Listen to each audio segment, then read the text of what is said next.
highlights, exclusive Arizona high school sports coverage you can't get anywhere else. AZ Central Sports Fever starts now. Well, thanks for logging on to AZ Central Sports Fever. Bruce Cooper alongside Scott Bordeaux. And Scott, I got to tell you, we're talking the finale of our Winter Sports Fever webcast. And what better way to do so than by congratulating all of our basketball boys and girls state champions. Yeah, we had state championship Saturday, 8 state championships crowned this past week in Coop. In the boys' side, Corona del Sol, 3-peat in Division 1. Shadow Mountain, the little Bibby pair, Mike and Michael Bibby in Division 2. Valley Christian and Greg Hagsman, who just won his 500th game this year, they won the D3 title on the boys' side. And then Arizona Lutheran in Division 4. And on the girls' side, Desert Vista, which has been the dominant team all year, won the Division 1 title. Seton Catholic, how many titles is Karen Self going to win before she retires? She won Division 2, Fountain Hills in Division 3, and Gilbert Christian won the Division 4 girls title, Coop. All right, well, Scott, let's not waste any time. Let's take a look at the game of the day. Yes, it was Corona del Sol and Pinnacle in the Division 1 boys state title game. All right, let's talk about that boys Division 1 state championship game. The Pinnacle Pioneers and Corona del Sol Aztecs. Let's pick it up in the fourth quarter. Pinnacle's Dorian Pickens inside for the easy throwdown. Then later, the Pioneers pushing the action. Trey Ingram finds Pickens again, this time for the hoop and one. Pinnacle led by 5 with 3.5 to play. But Corona would lead on its stud freshman to make plays down the stretch. Alex Barcelo, the drive, give it to him and one. But it would all come down to this Ben Wahlberg free throw. If he makes it, Pinnacle's the champions. If they miss, we're off to overtime. Well, to overtime we go.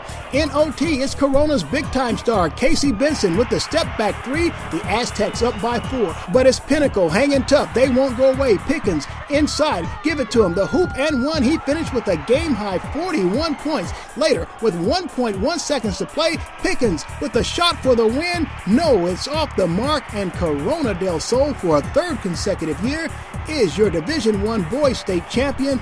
They knock off Pinnacle in a thriller, 71-70 in overtime. Oh my.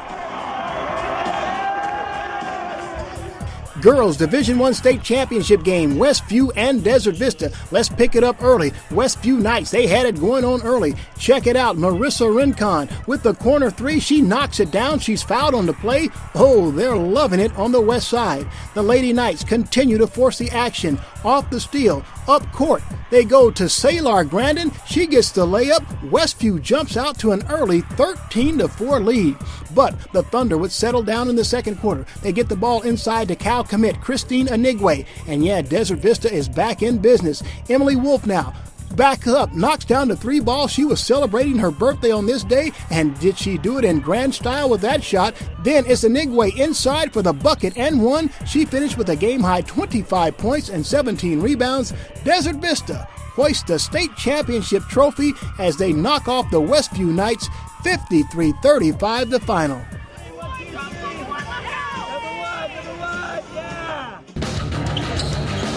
All right, again, congratulations to our winners. And Scott, you were courtside for both games. Your thoughts on the boys and girls Division 1 title game? Well, the Corona Pinnacle game was the best of the day, and I felt so bad for Dorian Pickens, the Pinnacle star. 41 points in that game, Coop. Took Pinnacles on his shoulder. Remember, they lost in the title game to Corona del Sol 2 straight years. I mean, that guy's played tremendous basketball for 4 years. But how about Corona del Sol? Casey Benson, 3 titles, a 3-peat for that school, and one of the best high school games you'll ever see. And then the girls' side, Desert Vista, they were down 13-4 in that game. And Westview, kind of a gutty team from the west side, nobody really gave them a chance. But once Desert Vista assumed control, they boat raced Westview. No doubt. Hey, let's move ahead and talk Division 2 boys and girls games. But before we get into the games itself, I want to talk about a father-son duo at Shadow Mountain High School. Here's Kelsey Perry with that story. I got to stop it again. We're going to get on the line. Next shooter, go. Mike Bibby has had success on the basketball court at every level of his career. A prep star at Shadow Mountain High School in Phoenix, a college standout at the University of Arizona. He went on to become the 2nd overall pick in the 1998 draft, spent 14 years in the league before retiring in 2012. Now, Bibby's back where it all began, back at Shadow Mountain coaching alongside his high school coach, Jerry Connor. With Bibby on board, the Matadors went 24-2 in the regular season, and although Connor remains the head coach, it's Bibby you'll hear most from the sidelines. Well, he does all the work. I'm serious. I'm just kind of the background. He's doing all the work. Everybody has their own input. You know, coach get them out of their break. I try to bring a little bit of defense and defensive rotation, stuff like that. So everybody has input on this team, but he's definitely the head coach. One of the players showing the most promise is Bibby's own son, Michael. The starting point guard is averaging nearly 19 points a game for Shadow Mountain. There are a lot of similarities. I think the very first thing that you noticed, you'd watch him pass the ball, and you'd kind of say, okay, I see the genes. I can see the way he sees the court, the way that he gets the ball to people, and he's also an excellent shooter. Bibby and his son also share an intense, competitive spirit. I want to be the best shooter to come out of Shadow first, and I want to have more rings than him. And go on to play college, I want to get another ring and hopefully make it to the NBA. The former NBA star has a vested interest in the players he works with. Having realized his own dreams, he now helps others do the same. My main goal is to make sure these kids, get their grades good, so they could go to Division I college and wherever they could go land at, and maybe just try to take it to the next level. I got something for the losing team afterwards, so don't lose. And they didn't lose. Shadow Mountain taking on Flagstaff for the Division II boys title. Shadow Mountain out to the fast start. Carlos Johnson with the big two-handed slam. He's a great player. Flagstaff trying to battle back here with an easy layup. But this game belonged to all of Shadow Mountain and the Bibbies. Teammate J.J. Rhyme throws it down. Shadow Mountain and Mike Bibby win big, 83-58.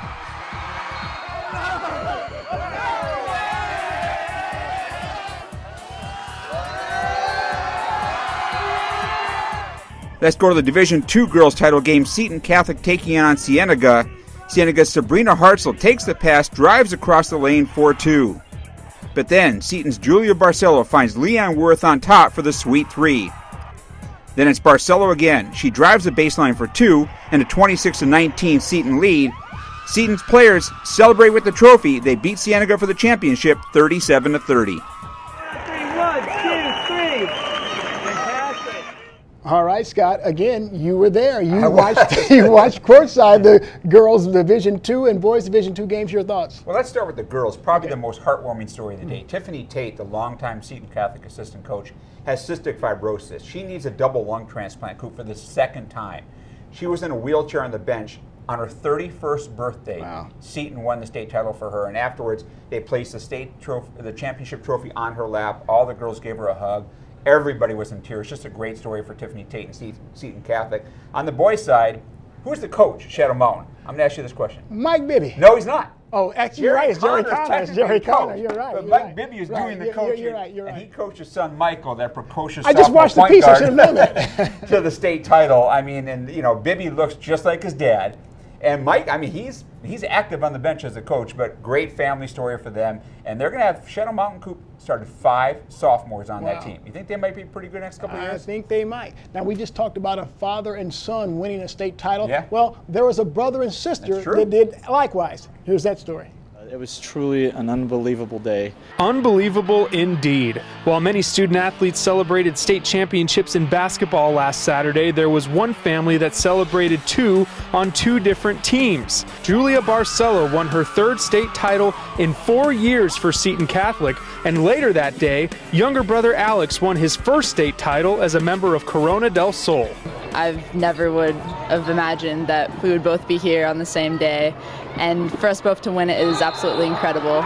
We both play for amazing teams and amazing coaches, and we couldn't hope for anything better. God is good, and he blessed us with that day to win, both of us, and on the same day. It's a truly amazing thing to have accomplished. It was a roller coaster ride from 9 o'clock in the morning to 5 o'clock in the afternoon, and it was just a true blessing. So what's more difficult, playing or watching a loved one in the big game from the stands? Most definitely watching, because when you're on the court, you have control, and I'm just much more calm on the court. But from the stands, it was definitely very nerve-wracking, and got my adrenaline pumping, and wow. Yeah, I definitely say so. In the game, you have more control, and in the stands, it's like you're having like a heart attack if something happens, and it's definitely more crazy in the stands. The Barcelo family has 4 titles in 4 years, and the winning in this family doesn't expect to stop here. Hopefully 8 to 10, I'd say probably. It's definitely my younger 2 sisters. Hopefully they can get some. I don't know. Hopefully more, but my sister's coming to replace me next year, so we'll see how she does. You know, I have 2 younger ones too, but these 2, the way the work ethic that they put in, the preparation, the time, sky's the limit for both of them.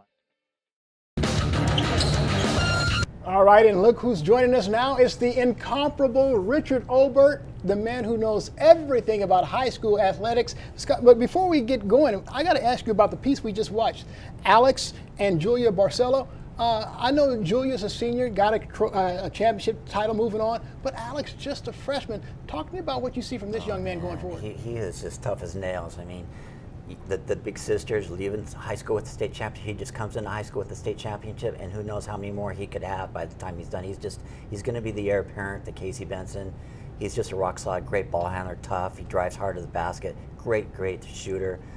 Plays defense. This kid is tough. He's going to be as good as there is by the time he's a senior. And Coop, he plays with the fearlessness and poise you don't see in a lot of freshmen. I mean, even against a team like Findlay Prep in the regular season, you would have thought the kid's 23 years old the way he plays. Is that right? Well, geez. I mean, Corona's already won 3 straight titles. Yes, they have. Do we look ahead and crown a 4th one for him? Dynasty, yeah. They're dynasty right now to make it. And it's become such the destination school. A guy like Marvin Bagley III, who's like 6'7", 8th grader right now, rated like by some people as the #1 8th grader in the nation. This kid, you know, we've been hearing that, okay, Corona may be a school where he possibly could end up. If that happens, he might as well just start thinking maybe 3 or 4. The kid's a grandson of a Joe Caldwell, ASU legend. Good genes there, yes, for sure. There is. Hey, Richard, well, let's talk about, and I want to transition into football a little bit because we're getting into spring football. And I know there's some kids that are starting to go to some camps and things like that. Talk to us about what Arizona has going forward. Yeah, Arizona, once again, 2014, this class is incredible. 2015 could be just as good. It's deep with athletes. You're looking at Christian Kirk from Saguaro, running back, receiver, defensive back. He does everything, kick return.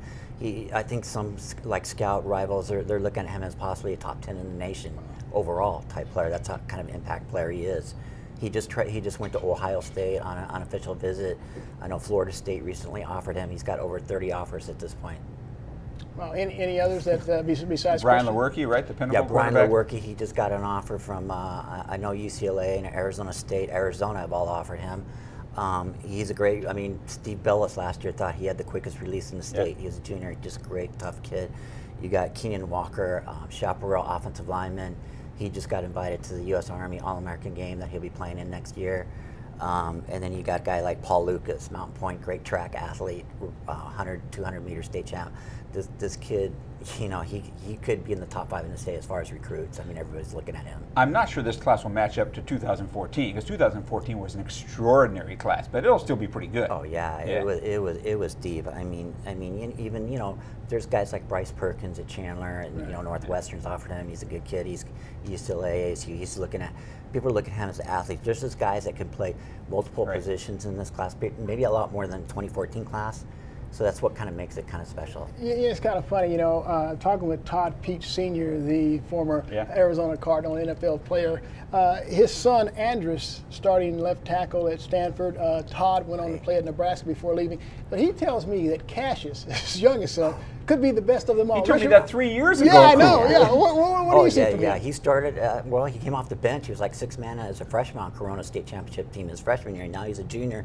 He's already got 3 rings. He could have 4 rings in basketball. And in football, linebacker. Football is his natural sport, and he's a linebacker, tight end, plays defensive end. He's fast. He's got great feet. I mean, he's just quick and athletic, and you could see that as a freshman that this kid was going to be special. All right, Richard Obert. No one does it better than he does. Thank you for your time, my friend. All right, time now for my favorite part of the show. Yeah, it's Hot Shots. You know that. Can't get enough of them. Let's roll the tape. All right, here they are, and this is Dorian Pickens with the slam dunk. Yeah, Dorian, I like that a lot. How about this? The true freshman Alex Barcelo with the drive. Oh, give it to him and one. Gotta like that. Great play by Barcelo. Then, gotta finish up here. Carlos Johnson, Shadow Mountain slam dunk. Carlos elevating and detonating on that one.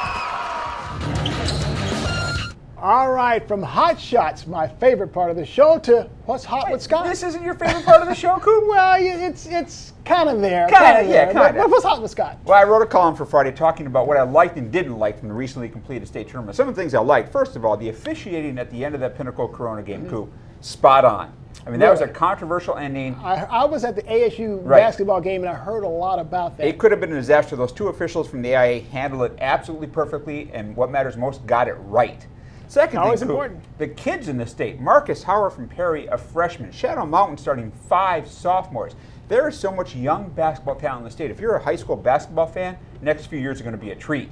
But a couple things I disliked. Uh-oh, you disliked? Yeah, okay. I have to. I'm not a big fan of the AIA's no re-entry policy. If you want to go to arena and watch 4 games, you can't go outside and come back in. What? Yeah, we got to fix that. Yeah, we're going to fix that. And then, Coop, this may be self-serving. It's state championship Saturday. How can the AIA not have box scores for all 6 state championship games? You got to have box scores, right? I've been there in the past, and they've always had box scores. They didn't have them for the final 3 games on Saturday. This is the state championship, Coop. You need to have box scores for those games. There must have been a malfunction somewhere. No, they knew the stat crew was leaving for ASU. They just didn't have any backup plan. Oh. Again, that's not good. Yeah, no, it's not good. No, I got you. Hey, well, Scott, from hot shots to getting off here and calling it a year, I gotta say it's been fun. We're not done yet. What do you mean? You've been making all these imaginary shots all year, right? Imaginary. Yeah, imaginary. Well, I got something for you. I want to see if you can actually do it. Oh my gosh! So we're going to put this me on the bucket spot up, Coop. In the finale, he's going to put me on the spot. It's like an uncontested 6-footer. Uncontested 6-footer. Can I cheat So and soar in? No, you got to shoot it from back right there. All right. Well, I have a little trusty-dusty basketball here. And he's right. I've been whopping, stop, fade, and oh, and it's short. There was no chance that was going in. No chance whatsoever. And now the show ends that way, Coop. And I just made it back. Shame.